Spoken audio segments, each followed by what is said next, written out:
Naalala niyo pa ba ang panahon na ang buong pamilya ay nagtitipon-tipon tuwing linggo?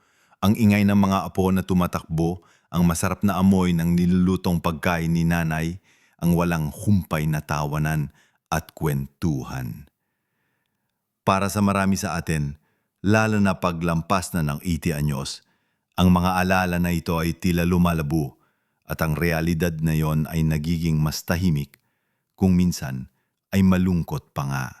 Maraming pagbabago ang nagaganap habang tayo'y tumatanda at karamihan sa mga ito ay inaasahan natin ang paghina ng katawan, ang pagdami ng gamot.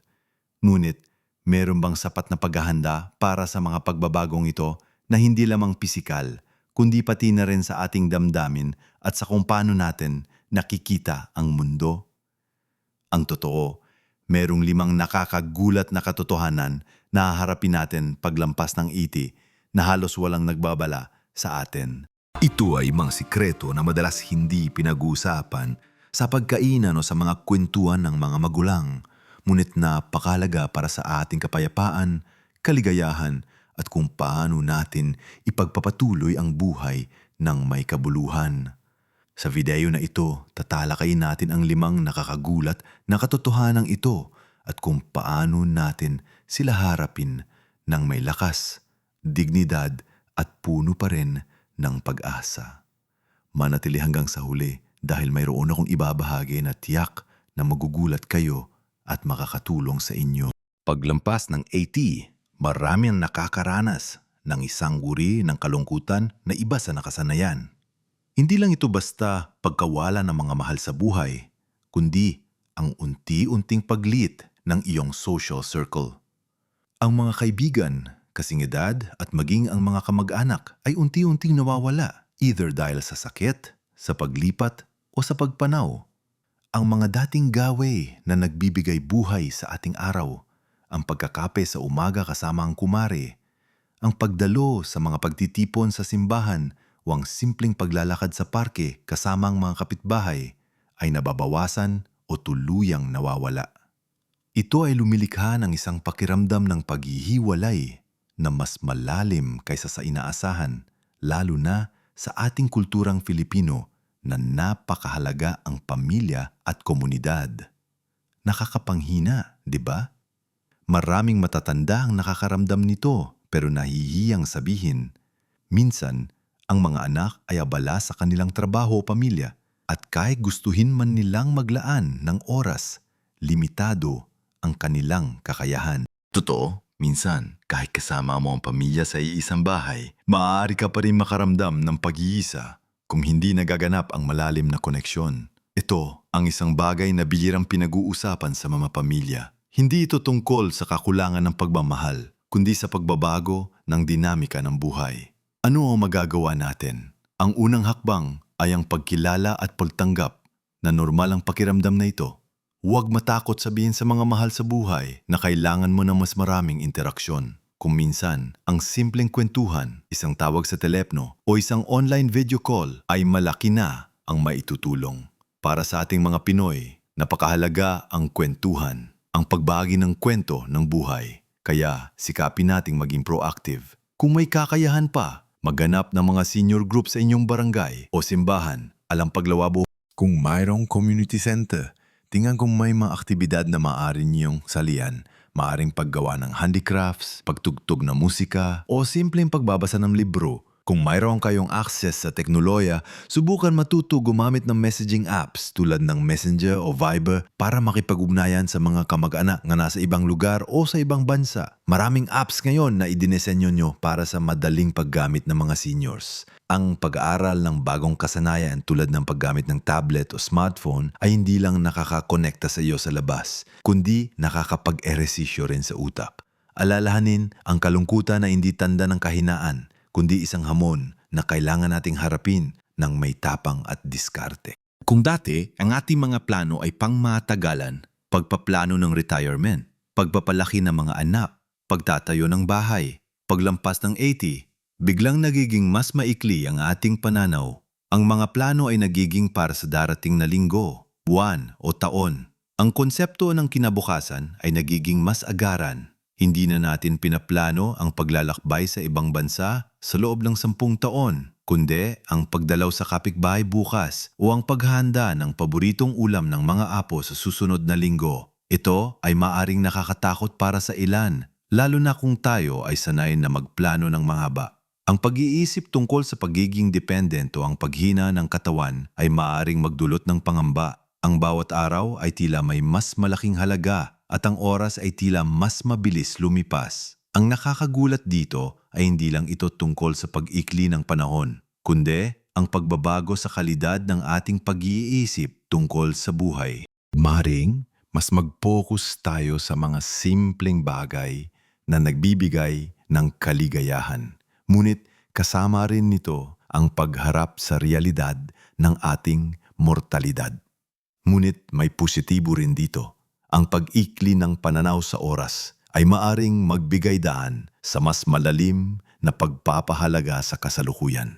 Sa halip na mag-alala sa mga mangyayari sa malayong hinaharap, mas nabibigyan natin ng pansin ang ngayon. Ano ang magagawa natin para mas maging makabuluhan ang bawat araw? Maaring subukan nating gumawa ng daily bucket list, mga maliliit na bagay na gustong nating gawin sa araw na iyon. Tulad ng pagbasa ng isang chapter ng libro, pagdatanim ng isang halaman, pakikipag-usap sa isang kaibigan sa telepono, o simpleng paglubog sa sikat ng araw sa umaga. Ang pagtutuon sa kasalukuyan ay nakakapagpabawas ng stress at pangamba. Maari din tayong mag-focus sa pagbibigay ng payo sa mga apo, pagtulong sa mga gawaing bahay kung kaya pa, o simpleng pagpapakita ng pagmamahal sa pamilya. Ang pagiging aktibo sa pagbibigay ay nagbibigay ng pakiramdam ng halaga at layunin. Huwag tayong matakot sa pagbabagong ito sa pananaw. Sa halip, yakapin natin ito bilang isang pagkakataon upang mas lubos na maranasan ang kagandahan ng bawat sandali. Ang buhay ay hindi tungkol sa dami ng taon, kundi sa dami ng buhay na nailagay mo sa bawat taon. Ngayon na napag-usapan natin ang pagbabago sa ating social circles at pananaw sa oras, lumipat naman tayo sa mas mahalagang katotohanan tungkol sa ating pisikal at emosyonal na kagalingan. Madalas nating naririnig na umiina ang katawan habang tumatanda, pero ibang maranasan ito paglampas ng utanto. Hindi lang ito basta masakit ang likod o mahirap ng yumuko. Ang nakakagulat na katotohanan ay ang paghina ng mga pangunahing kakayahan na dati ay ginagawa natin ng walang kahirap-hirap. Ang paglakad sa hagdanan, ang pagdala ng pinamili, ang pagligo ng mag-isa. Ang mga ito ay maaaring maging hamon o minsan hindi na kayang gawin ng mag-isa. Ito ay nagdudulot ng isang uri ng pagkawala na higit pa sa pisikal. Ang bawat paghina ng kakayahan ay maaaring makasakit sa ating dignidad, sa ating pakiramdam ng pagiging independent at may kakayahan. Maaaring maramdaman natin na tayo ay pabigat kahit hindi naman. Ang pakiramdam na kailangan mo ng tulong para sa mga bagay na dati mo lang ginagawa ay maaaring magdulot ng kalungkutan at frustrasyon. Ito ang isang aspeto ng pagtanda na madalas ay hindi pinag-uusapan ng malalim.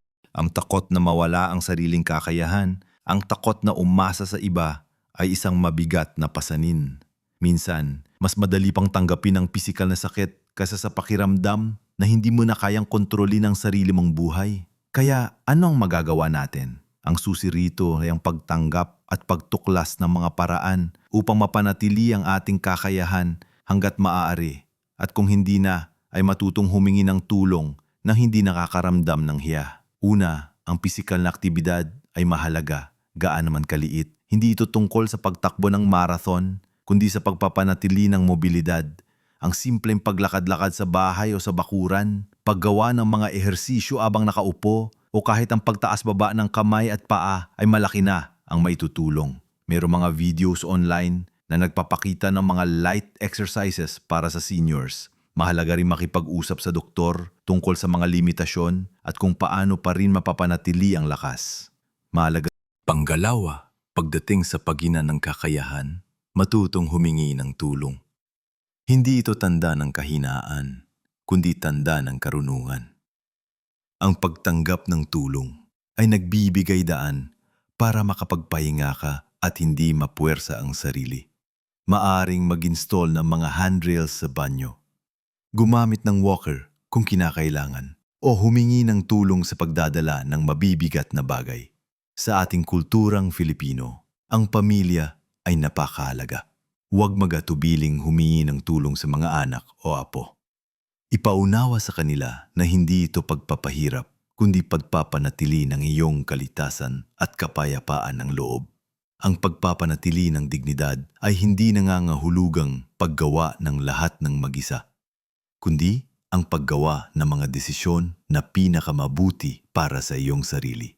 Ang pagiging independent ay hindi lang pisikal, kundi mental at emotional din. Marami sa tinang nagplano para sa pagre-retiro, umasang sapat ang naipon. Ngunit ang nakakagulat na katotohanan paglampas ng alabo ay ang biglaang pagtaas ng mga gastusin, lalo na sa kalusugan na hindi inaasahan.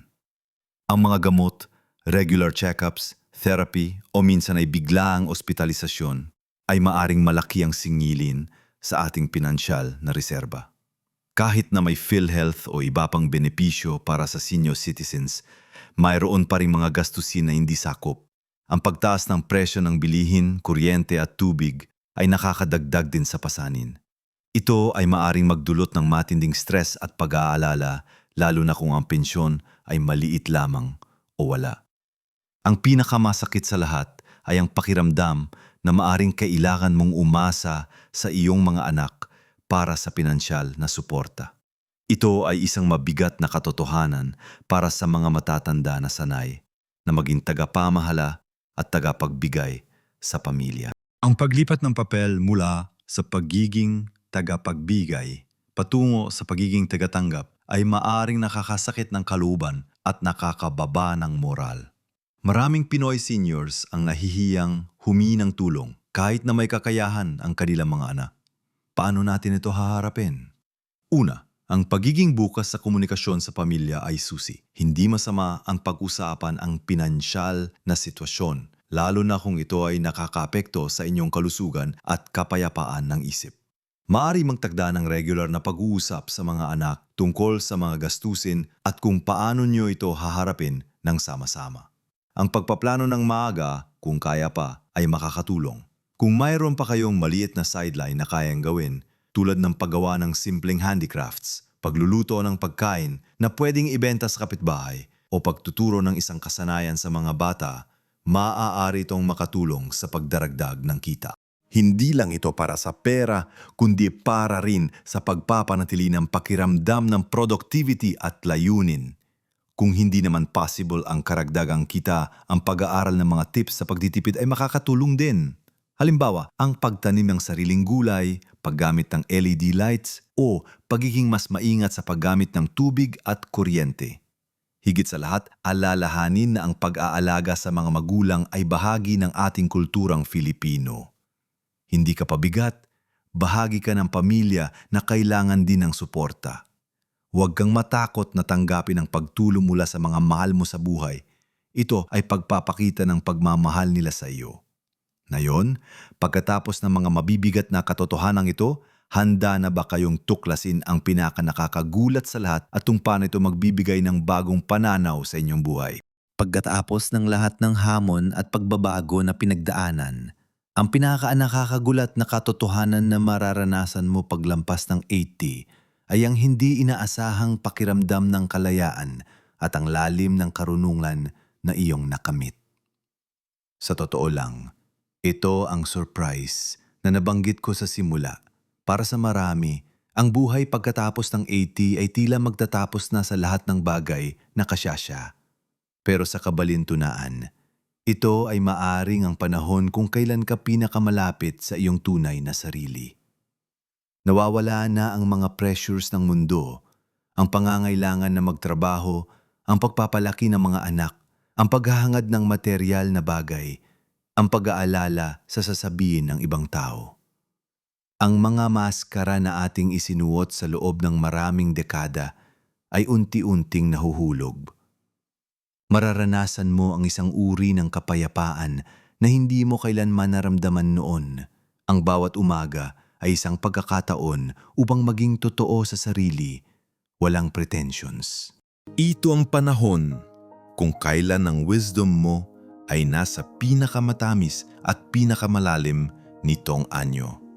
Ang bawat karanasan, bawat sakit, bawat kagalakan ay nagbigay ng mga aral na ngayon ay malinaw na makikita.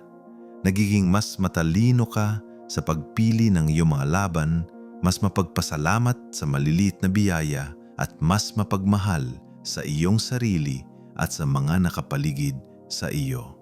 Hindi ito tungkol sa pagkawala, kundi sa pagkamit ng isang bagay na mas malalim at mas makabuluhan. Paano natin yayakapin ang bagong kalayaan at karunungan ito? Una, bigyan ng pansin ang iyong sarili. Ito ang panahon upang gawin ang mga bagay na palagi mong gustong gawin ngunit hindi mo nagawa dahil sa mga obligasyon. Ito ba ay pagbabasa ng lahat ng libro ni Rizal? Pag-aaral ng isang bagong kasanayan tulad ng pagpipinta o pagtugtog ng instrumento? Pagsusulat ng iyong sariling kwento ng buhay? Walang mali sa pagpokus sa iyong sariling kasiyahan at personal na paglago. Ang iyong buhay ay isang mahalagang libro na puno ng mga pahina na dapat pa ring isulat. Pangalawa, maging isang beacon of wisdom sa iyong pamilya at komunidad. Ang iyong mga kwento, ang iyong mga payo, ang iyong mga karanasan ay napakahalaga. Ibahagi ang mga ito. Maging isang tagapakinig sa mga bata at apo at ibahagi ang iyong mga aral sa kanila nang walang paghuhusga. Ang iyong presensya ay nagbibigay ng stability at pagmamahal. Pangatlo, yakapin ang pagiging present. Ang bagong kalayaan na ito ay nagbibigay daan upang mas lubos ng maranasan ng bawat sandali. Ang simpleng sikat ng araw sa umaga, ang amoy ng sariwang kape, ang tawanan ng mga bata sa labas, ang mga ito ay nagiging mas makabuluhan. Ang paggawa ng gratitude journal kung saan isusulat mo ang mga bagay na ipinagpapasalamat mo araw-araw ay makakatulong sa pagpapanatili ng positibong pananaw. Ang buhay ay isang paglalakbay at ang bawat yugto ay mayroong sariling kagandahan. Ang paglampas ng 80 ay hindi katapusan ng paglalakbay, kundi isang bagong kabanata na puno ng bagong karunungan at kalayaan. Kaya narito ang 5 nakakagulat na katotohanan na madalas ay hindi pinag-uusapan. Ang lumalalim na kalungkutan at pag-iisa, ang biglang pagbabago sa pananaw sa oras at kinabukasan, ang lalim ng paghina ng katawan at ang epekto nito sa ating dignidad, ang hindi inaasahang pagbabago sa pinansyal na sitwasyon at pag-asa sa iba, at ang pinakanakakagulat sa lahat, ang bagong kalayaan at lalim ng karunungan na iyong nakakamtan. Di ko ito sinabi para takutin kayo kundi para bigyan kayo ng kaalaman at kapangyarihan. Ang bawat hamon ay mayroong kakambal na biyaya. Tandaan, hindi ka nag-iisa sa pagharap sa mga katotohanan ito. Marami tayong kasama sa paglalakbay na ito at ang pagiging handa ay kalahati na ng tagumpay. Maliit man ang pagbabago na gagawin natin, malaki ang magiging epekto nito sa ating kalusugan at kaligayahan. Ngayon, gusto kong marinig ang inyong mga kwento. Alin sa mga katotohanan ito ang pinakanakaugnay sa inyo? Mayroon ba kayong sariling karanasan na gusto ninyong ibahagi? Huwag mahihiya. Mag-iwan ng komento sa ibaba. Ang inyong mga kwento ay maaring magbigay inspirasyon at pag-asa sa iba. At kung nakita ninyong nakatulong ang video na ito, pakiusap, bigyan niyo ng like at mag-subscribe sa channel na ito para sa mas marami pang helpful na content na idinisin nyo para sa ating mga nakatatanda. Marami pa tayong pag-uusapan tungkol sa kalusugan, kaligayahan, at kung paano natin masusulit ang bawat araw. Sa huli, lagi nating tandaan, ang bawat edad ay may taglay na ganda at ang pagtanda ay isang pribilehyo. Live your best life at every age. Maraming salamat sa inyong panonood at pakikinig. Hanggang sa muli.